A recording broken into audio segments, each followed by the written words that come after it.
Welcome back to OpenLine. What a fun night we are having talking about the Grand Ole Opry celebrating 90 years. We've added to our panel here John Conley, Jenny Seeley, and now Kelly Lang, singer, songwriter, and cancer survivor for 11 years. Going on 11 years, yeah. Yes. It's been a long time. And the reason we say cancer survivor, and this is so important, is because we want to talk about the Opry Trust Fund, which I know was came through for you in a very critical time when you needed it. So I'm going to let you guys tell us about how this all came about. It's quite the story. Okay.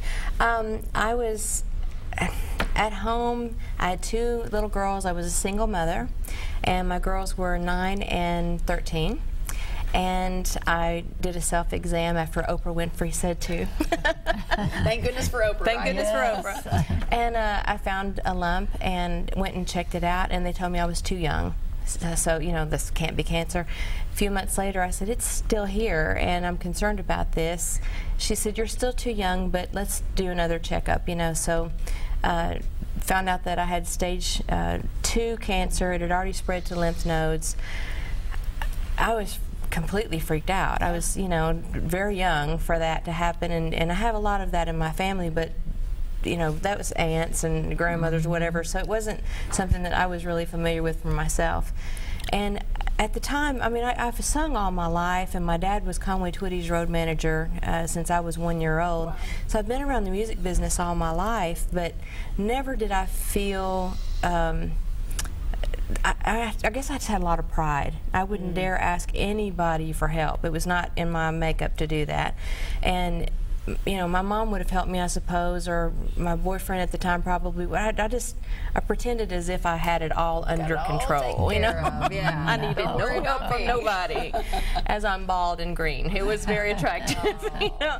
But I got this really incredible phone call from Jeannie, and you know, although we had been friends, I didn't really realize how much this lady meant to me until this moment, really. I mean, she was always a friend of mine, but she stepped it up. She went to the Opry Fund on my behalf, and I didn't even know it, and said, could you know, please help this girl out? She's sung all of her life. She's been in the music business all of her life, and I didn't even know it existed. You know, so it was quite a shock to me that she would step up to the plate, and I think you pulled some major strings, you know. Well, she had to. They have a certain criteria that you have to meet and an application to fill out, and there are guidelines to follow. And I called and I said, you know what, we don't always, sometimes we're outside that box. And I said, this girl is a young single mother. She can't work. She's got teen and preteen. She's got to try to make their life go on as normal as possible. And I said, so we need to look at this different. What can we do to step up and push this through, and then do the details later? Let's get to the fine print later. Let's just help her first. And let me say this real quick too, as Kelly said, she didn't want to ask for any help. And so many people, when you see the need, as those of us who've worked with the trust fund, don't make them wait, and don't make them ask and feel like it's, you know, it's their destiny. It's not that. That fund is there to help people. That's what we want to do, help you through this time. Well, I'll tell you what. How did it help you? Oh my gosh. I mean, they called me up, and I was embarrassed at first, because I thought, well, I'm all right, you know. Then I thought, no, that's what it's there for, you know. And it would have been, I felt disrespectful to Jeannie for having gone to bat for me to not at least check into this and see what was going on. They were so lovable and so godly and kind to me. They told me to bring all of my bills, you know, prescriptions, car notes, house notes, everything, everything. For 6 months was paid for, so all I had to do in her mind was heal. Just get better. Just get better. And I did. And be a mom. And I was a mom, and I you know, I thought I handled that crazy, you know, but you know, you go to school with a headband on, you think you look like a rock star, but you really aren't, you know. But my kids made sure I knew that I wasn't. But kids do. But I attribute, you know, Jeannie in particular, I attribute the Opry Fund and for saving my life. You know, I wouldn't be here today otherwise, because I think stress can be just as harmful to you as a cancer can. And she and the Opry Fund took all of that stress out of my life, and I just will forever be grateful. And that's one thing, along with the 90th celebration, that we really want to mention, is that this Opry Trust Fund exists, and if you would like to donate, you're more than welcome to donate. Absolutely. We're going to show you how you can do that. You also encourage other artists, other songwriters to please help a fellow person out, a musician to speak up for them. And also, the trust fund is a great place to donate, you know, like in memory. I no longer send flowers when we lose somebody. I send a donation to the trust fund, because I see that being passed on. That lives on. Yes. And it's a great way to remember somebody or to honor someone. In fact, it's been around since 1965. $2 million given out so far to help others. And I do whatever I can to, you know, help out in any way that I can. And I'm not a member. I do perform on there on occasion. And my favorite memory, may I share? Yes, Isn't that the subject? Yes, favorite memory moment at the Opry. Although I've been really blessed to sing on there with my husband on occasion. T.G. Shepherd is my husband. My favorite night, I'm sorry, honey, was when I performed on there with Barry Gibb. I sang Islands in the Stream with him on there. That was a highlight of my life. Yeah, that'd be really hard Sorry. But to bring your husband back in here, keep the man happy. You guys have a new album coming out? Well, we have an album out already. It's called Iconic Duets, and we just went in and recorded some of our favorite all-time, you know, greatest country hits, and actually we did a couple of rock hits too, but did our country spin on things, and it was a lot of fun. We don't normally perform together, but this has brought us together on several more occasions. That we're doing a show in October together and doing a few songs from that album, and it's pretty cool to work with your spouse, and it's neat. I like it. Well, fantastic. It's such an honor to speak with you and to hear your take on the Opry Trust and just how much it has absolutely impacted you and your family. It's life-altering. It is real. It makes a big difference. That's wonderful to hear. Another thing I wanted to mention about the trust fund too, sometimes when we're donating, we wonder how much of that money really goes to the people it's intended for.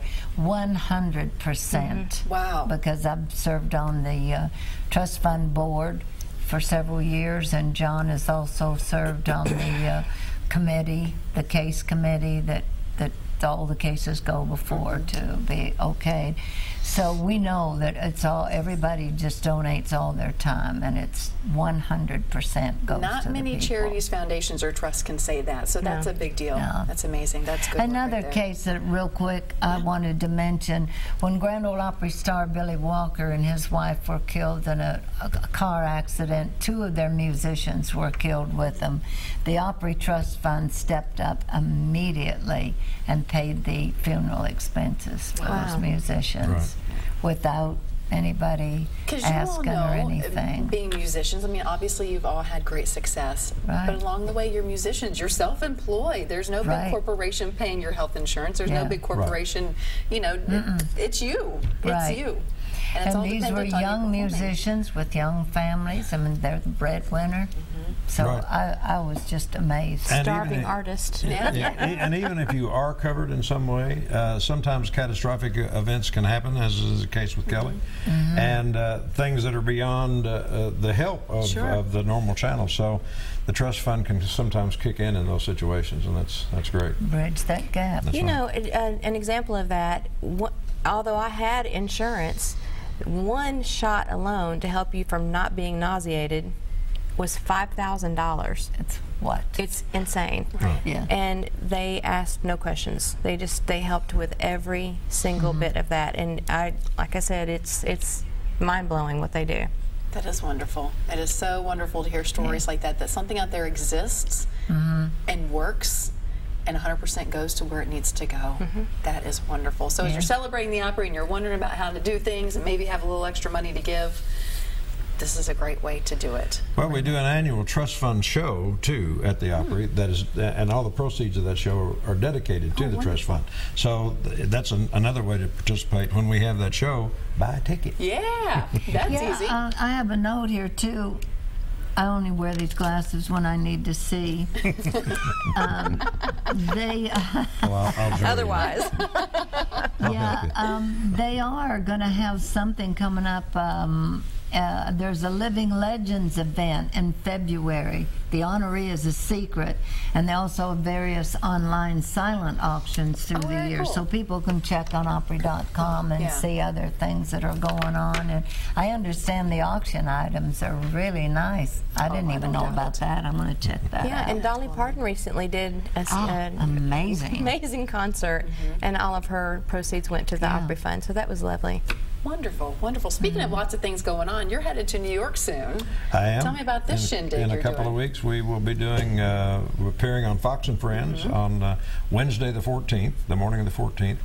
And we have a song that is in honor of and in tribute to our law enforcement community, who, as everybody knows, has been hit so, both literally and politically these last months. So timely that you're And doing it's a this. song called Walking Behind the Star that pays tribute to them. We'll be performing it live on Fox and Friends on that morning. So And I looking forward to hear that. you're taking part of the Opry with you. That's what I understand. I just found that We're out all myself learning this tonight. together. Yeah, exactly right. Yeah. Jeannie, tell them what that's all about. You've done this. It's called the Opry Throwdown, and it's been interesting. I know Trace Adkins carried it somewhere overseas on a concert he did, and it's what I did at the fair in Meadville, Pennsylvania with the Willis Clan. They have a replica of the circle, rolls up, and also the Grand Ole Opry microphone stand, and something else, and it's all rolled up into a golf bag to look like you're going Taking to a the show golf on the tournament. road. Yeah, and then you do that, and the audience participates. And everybody gets to celebrate a little bit with There you go. on the Grand Ole Opry's thing. That'll be awesome. That's to yeah, do. absolutely. It's great. What inspired you to come up with this song? Because obviously this had been in the works before. We've been going through all this politically, and yeah, you see it in the news song cycle. actually was written nearly 17 years ago. Wow. And the writers of the song, Phil Thomas and Ronnie Scape, couldn't get it recorded back when they wrote it. And I've said in the meantime that they were simply, when they wrote it, they were planting a seed that was due to be planted and to sprout now when it was needed. And so we were thrilled to get our hands on it. And in fact, another sidelight, we had an album that I've had the music done on this album for months, literally, and we couldn't seem to pull it all together and get it ready until we found this song. And when we found this song, magically everything else came together in the album. Isn't that amazing how that happens? Exactly right. Thank you, God. That's awesome. So we're going to be proud of you up there. So 14th, we'll be watching on the 14th? The 14th. Okay. All right, we're going to come right back with more Open Line. Our topic tonight, we would love to hear from you. The lines are open. Your favorite Opry moment or memory. Let me hear yours. Give us a call, 737+. We're coming right back.